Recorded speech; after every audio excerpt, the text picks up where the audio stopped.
exciting time na naman para sa atin dito sa Farm to Table dahil meron tayong makakakolab na isa sa mga kaibigan nating chefs na talaga namang carving his own path sa industriya ng kulinarya at pagre-restaurant. Umahakot lang naman to ng mga awards sa iba't ibang competition. And very interesting kasi Ilocano.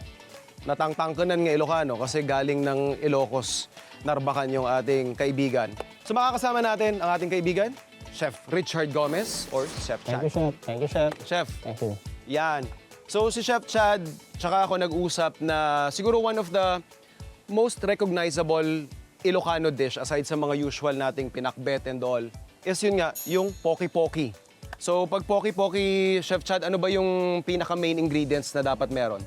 Ang main ingredient, Chef, ng poki-poki sa Ilocano is kailangan natin ng eggplant, tapos kamatis, onion, garlic, tapos syempre yung itlog binder natin. Then Chef, pepper and salt for the taste and syempre yung poki oil natin. So meron tayong sari-sariling interpretation. Yes, Chef, yung traditional way yung gagawin ko ngayon. Siyempre, para mabigyan din namin kayo ng ibang approach pag nagkaroon ng pagkakataon na same ingredients yung meron kayo sa inyong pantry, ibang atake naman yung may bibigay nyo. I'll be making poki-poki pa rin, pero in a soup style. So, Chef, ready ka na dyan? Yes, Chef, ready na. Tara, collab na tayo, Chef. Okay, Chef, okay, let's go. Alright. Talong natin, syempre kailangan natin tusukin para magpan yung air niya pag i-grill natin. And aside from that, mas madaling makaka-penetrate yung heat doon sa loob ng ating talong. Yes, Chef. Sa mga bahay nyo, pwede nyo din gawin ito sa uling. Chef Chad, sa restaurant mo sa Narbacan, nagsiserve ka rin ba ng poki-poki? Yes, Chef. Yan yung bestseller ko na pinupuntahan ng mga visitors sa restaurant ko. Ito kasi yung partner ng Bagnet. Yung pinapartner ko sa restaurant ko yung Bagnet. Kasi ang Bagnet talaga, the capital of Bagnet is in Narbacan. Yan yung talagang isa sa mga nag-umpisa? Yes, Tama po. ba, Chef? Yun yung history ng Bagnet. Okay. Naaamoy ninyo kung ano yung kwan. Siyempre, smoky siya. Yung kailangan talaga sa poki-poki, yung smokiness niya. Para maging masarap. And this also parang gives us a glimpse of yung common na culinary technique ng Pilipino, Chef, Yes, no? Chef. Yes, Kasi yung gantong klase is definitely available to sa buong Pilipinas, yung pag-grill ng talong. Yes, Chef. May mga version niya, siyempre, si Minanok nga na isa sa mga paborito nating putahe sa Laguna. Meron din ganito sa Quezon. Even sa Visayas, Mindanao, may mga ganito silang interpretation, di ba, Chef? Yes, Chef. So, like what we've always shared sa Farm to Table, one technique na we also practice sa restaurant is ito, very simple setup lang to. Put your grilled eggplants sa isang container na pwede mong takpan. Kung meron kayong kaldero na may takip, perfectly fine. Pag wala naman, gusto nyo gumamit ng bowl, use a plastic wrap. Basically, the purpose of this is para pag naglalabas siya ng steam, the way niyang i-release naman yung balat ng ating eggplant, which would enable us to peel off yung charred na part niya while preserving yung smoky aroma na infused doon sa ating eggplant. Tapos habang inaantay natin na mag-rest muna siya, maghihiwa tayo ng kamatis. Sunod nating balatan at hiwain ang sibuyas. Tapos tadtarin ang bawang. So, isosotay lang natin yung ating aromatics. Of course, yung ating tomatoes, onion, tsaka garlic. Then hayaan lang natin to hanggang almost madurog na sila. And while we're waiting for that to happen, pwede na nating balatan yung ating eggplant. So yan, makikita nyo, yan. That's the steam. Cut na po natin into chunks. Pag nakat na natin yung eggplant, lagyan natin ng egg. Tapos, i-mix lang po natin. Lagyan natin ng salt for the taste, saka pepper. Ang poki-poki guys, minsan pinapalaman din sa mga bread. Maglagay tayo ng bawang, onion, kamatis, tomato. Tututin lang natin. Para mas lalong sumarap.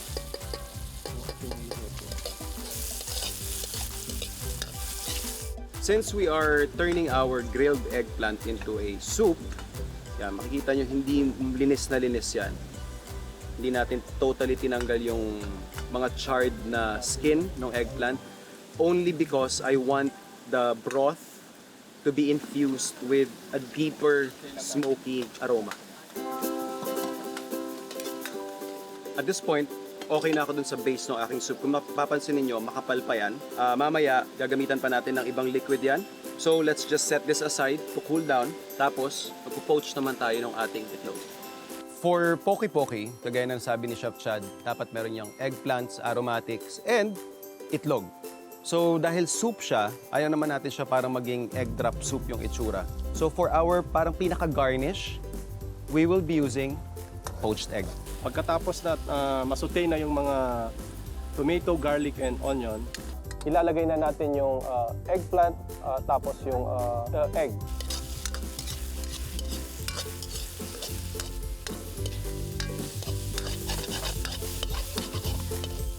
So nagsisimmer na yung ating water, yung ating egg. We'll put it in a bowl first. Some acid, swirling motion. Wrap natin yung egg. Ayan, so malapit nang maluto yung poke-poke natin. Ayan na siya. Kita nyo, nagsiset na siya.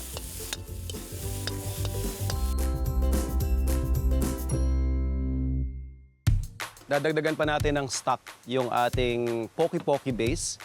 Ito yun actually, yung gagamitin natin. So, the reason why yun yung gusto kong gamitin para may konting acidity because of the vinegar na nilagay natin doon sa ating poaching liquid sa ating itlog. We're just going to use blender para magkaroon lang ng smooth consistency yung ating soup. And pwede na tayo mag-plate. Ngayon, magpe-plating na tayo. Siyempre, kailangan natin ng edible flowers para naman sa garnish natin. Ito yung poke-poke ng Ilocos. So na-blend na natin at nakuha na natin yung consistency na prefer natin. Pwede tayo mag-serve.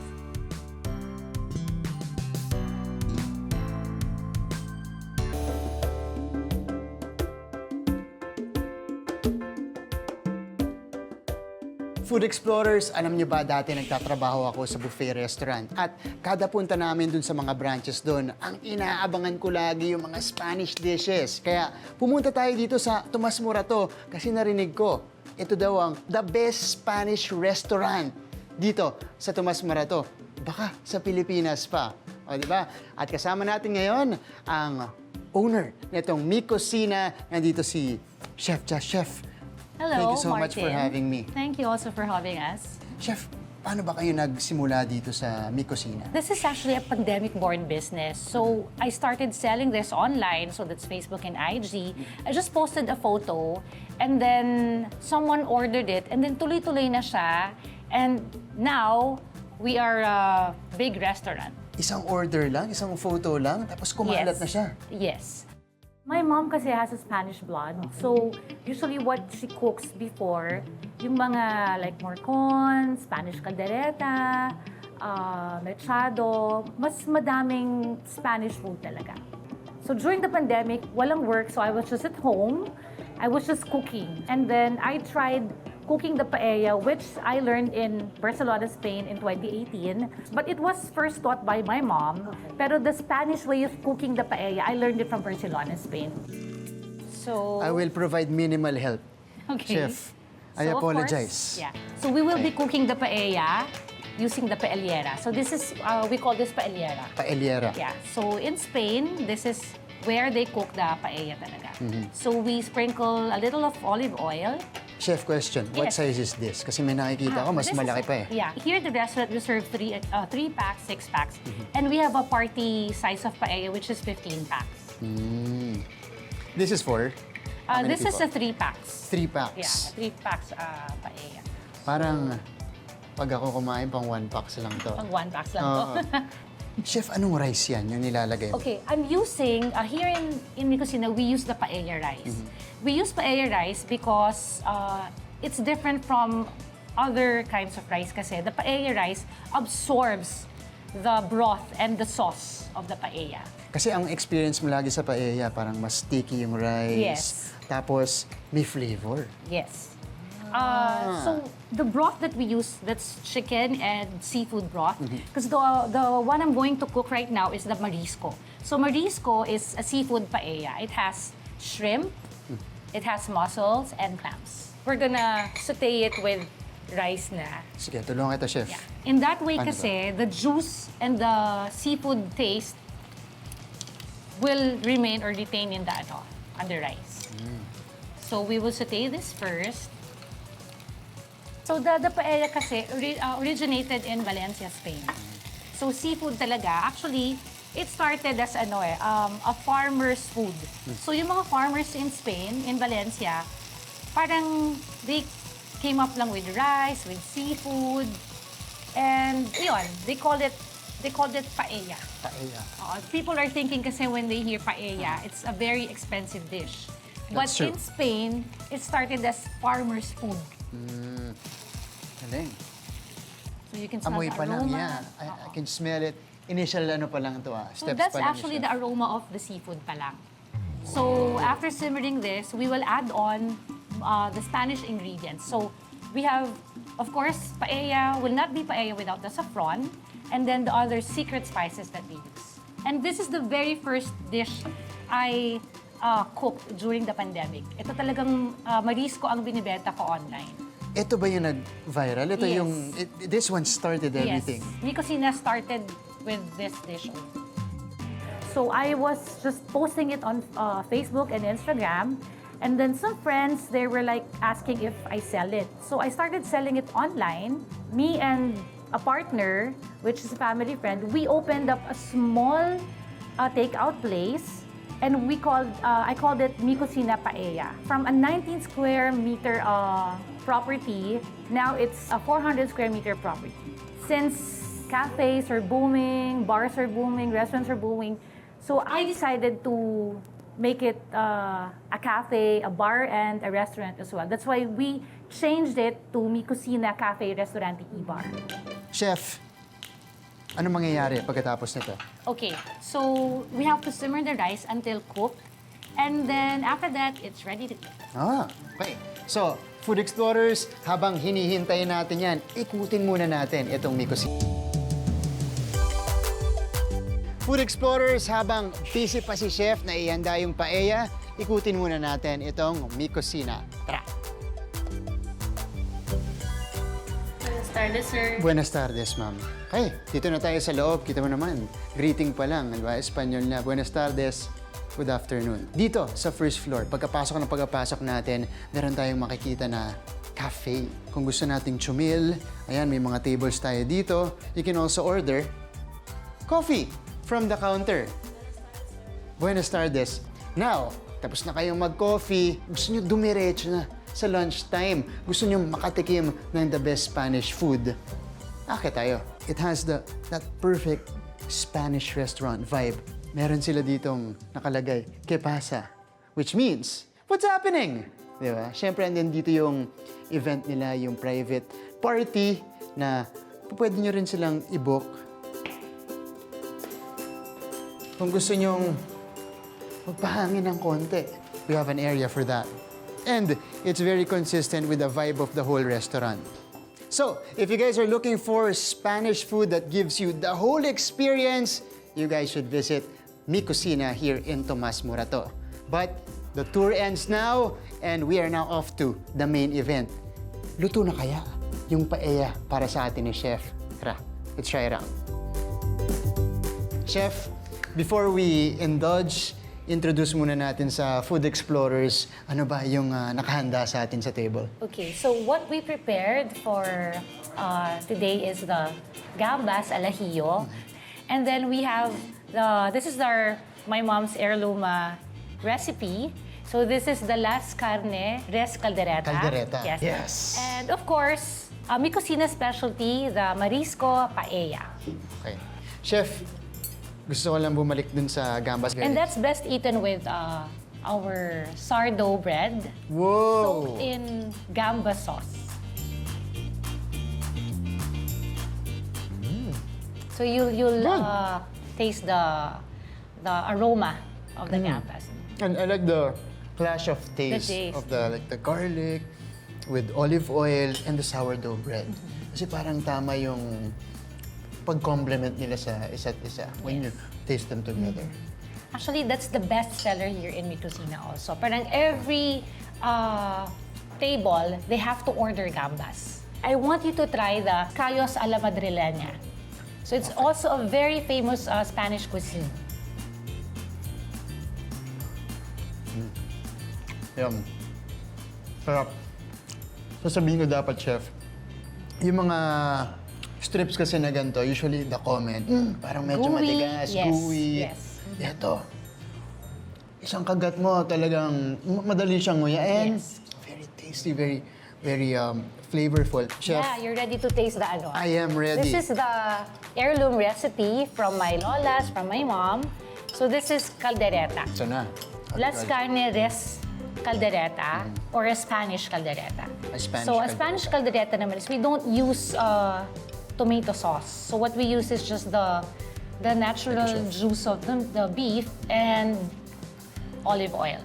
So if you'll notice, pag Spanish food talaga, maraming gamit palagi is olive oil. Okay. So it's very flavorful. Guys, nasaan ako? Ang pangalan ko. Super sarap, chef. And genuinely, this is so good. It mixes with the flavor of the chorizo and the olive with the secret spices as well. Oo. And I appreciate the tenderness of the meat. Talaga nagsisip siya. Ang dali mong nguyain. Di ba? This is the Marisco Paella. So Mi Cocina started with this dish talaga. Time to try it out. Wow. Okay. Chef, ang sarap. Along with the seafood, I taste the tomato base. Okay. Ang ganda nung pag-combine natin dun sa seafood broth as Seafood well. broth. So, this is the first paella na natikman ko na ganito yung lasa at ganito ka-rich.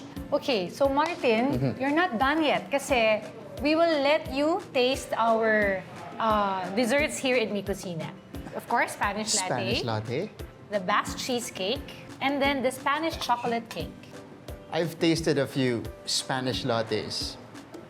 I think this is the best one I've tasted. Burnt Basque cheesecake. So in every city Sarap. in Spain kasi they have a specialty. So like the chorizo that's in Bilbao, Yeah. and then the paella in Valencia, and then the cheesecake naman in Basque region. So that's why it's called Basque cheesecake. And then the Spanish chocolate cake. Hindi nire-reveal ni Chef Sharon with the pop of something. Yes. So that's for me that's what stood out. Grabe. When you cook kasi you have to cook from your heart. Me, personally, I cook from my heart and soul it. Whenever I cook, it's always with love. From our experience today, we are hoping for and praying for your success. Thank you, Martin, and thank you, Farm to Table, for having us. Thank you so much. Gracias. Sila ang bantayog ng pagkaing makabayan, mga kampyon ng kalan, handang tumuklas ng bagong lasa. Bumubuhay sa tradisyong kanilang kinagisnan. Lasapin natin ang kwento ng bawat kusin hero. Pinipilahan, Kakaiba siya sa ibang karinderya. binabalik-balikan, Sobrang sarap po talaga ng pagkain. at bahagi na ng buhay ng kanilang mga suki. 5 years na po akong kumakain sa kanila. Ang 30-year-old karinderyang ito sa Project 4, Quezon City, ang Morning Sun Eatery. Bali po yung tiyahin ko po, in-offer po to sa mother ko. Yung kapatid po ni nanay, siya po nag-offer kung kakayanin po ni nanay na magkarinderya. And then sabi po ni nanay, kasi total po, marunong na po siya magluto. Sige, subukan natin, sabi po niya sa kapatid niya. So from 1996 until now, okay pa rin po ang Morning Sun. Tuloy-tuloy pa rin po ang operation. Pero kung noon ay mga pamilyar na mukha lamang ang madalas nilang patron, ngayon ay dinadayo na rin sila ng mga kababayan natin mula Visayas at Mindanao, pati na rin sa mga banyaga. Iyan ay matapos silang magawaran ng Michelin Guide Babe Gourmand. After po ng Michelin awardee po, mas dumami po yung customer namin, walk-in, mga kumakain po, dine-in, tapos sa online din po. Kasi may mga iba po na from other places pa po, may mga ibang foreigner po na mga kumakain na rin po, dadagdagan po. Sino ba naman ang hindi matatakam sa kanilang unique and authentic signature Ilocano dishes? Siyempre po, number 1 po, kasi Ilocano po talaga kami, kaya more on Ilocano dishes po. Pero yung mga iba pang menu po namin, natutunan na lang din po ng mother namin, hanggang nagtuloy-tuloy na po. Tsaka yung mga food po kasi namin, affordable po. Isa na dyan ang dish na ibibida ni John Ivan, pamangkin ng owner ng Morning Sun. Ito po yung sinanglaw, Ilocano dish. Yan. Yan po, pinakuluan na po namin siya overnight. Tapos, chinap din po namin. Ang prepare lang po namin ng sinanglaw is, lalagyan po namin siya ng, yan. Ito po yung parang isang order po. Lalagyan po ng garnish. Yan po. Para po may extra mga gulay. Tapos po, lalagyan po natin ng sabaw. Ang original naman po na sinanglaw, ganyan din po siya, may laman tapos may innards po. Pero nilalagyan po siya ng papait. Since yung ibang customers ayaw ng papait, hindi na po namin siya nilalagyan. Parang nilaga na lang siya. Yung sa kilawin pusit naman po, siya, fresh namin siyang binibili. Iihawin po natin siya, then chop, then ito na po siya. Ito na po yung kakalabasan niya. Then lalagyan lang din po natin ng garnish. Nariyan din ang paborito nating pinakbet. Magluluto po tayo ngayon ng pakbet. Pinakbet po ng Ilocano. Una po, panggisa po natin.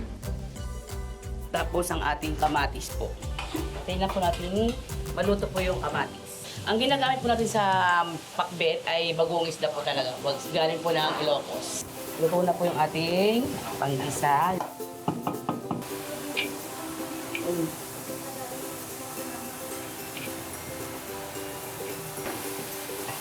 Yan po. Lalagyan po natin siya ng konting tubig lang po. Kasi magtutubig na po yung mga gulay habang naluluto. Palalambutin na lang po yung mga gulay, yung gulay po ng pakbet. Galing pa po kami sa Batasan. Siya ang unang kumain dito, tapos dinala niya kami dito. Kasi masarap daw dito. Sobrang delicious, tsaka yung presentation po nila, sobrang linis din po. Tsaka masabing pinaghahandaan po pa po talaga nila. Tama yung lasa, yung alam hindi maalat. Tama ang timpla, pati yung barbecue nila masarap. Kaya mabenta ang barbecue nila. Talagang masarap siya. Babalik-balikan mo talaga ang pagkain nila. Dinakdakan actually, bibili ako ngayon. Sinong mag-aakala na ang simpleng hanap buhay na ito ang mag-aangat sa payak na pamumuhay ng kanilang pamilya? Kasi ito na po nagpaaral sa amin. Noong 1996 po, kaalis pa po ako, dito na po kami napagtapos. Ng Morning Sun, kami na po until now po, sa mga pamangkin ko po, tsaka sa mga apo, dito pa rin po yung sa pag-aaral nila. Morning Sun pa rin po. Malayo na nga ang narating ng Morning Sun at ng mga tagapagtaguyod nito. Pero nananatili pa ring maliwanag ang kanilang layunin. Ang makapagbigay saya sa bawat lutuin at maibahagi ang lasang tatak Pilipino. Sure po namin na malinis, tapos affordable po siya. Tsaka po, syempre, pagka niluluto po na may puso, masarap. Be proud po for being Ilocano. And not only for being Ilocano po. Be proud for being Filipino. Alright, moment of truth. Food Explorers, parehong ingredients, walang pinagkaiba, pero dalawang putahe agad yung ihahain namin sa inyo. So, exchange plates lang kami ni Chef Chad. Chef, Ito, chef. ang version ko ng Yan ang version ko din ng Poki-Poki. Ayan, oh. Yung kay Chef Chad, very traditional. Maganda lang yung plating, yun yung pinagkakaiba. Cheers. Yun. Dali. Sarap. Masarap ng smoky element, of course, ng Poki-Poki. Pinaglalaro yung ating mga sibuyas, kamatis, bawang. Winner.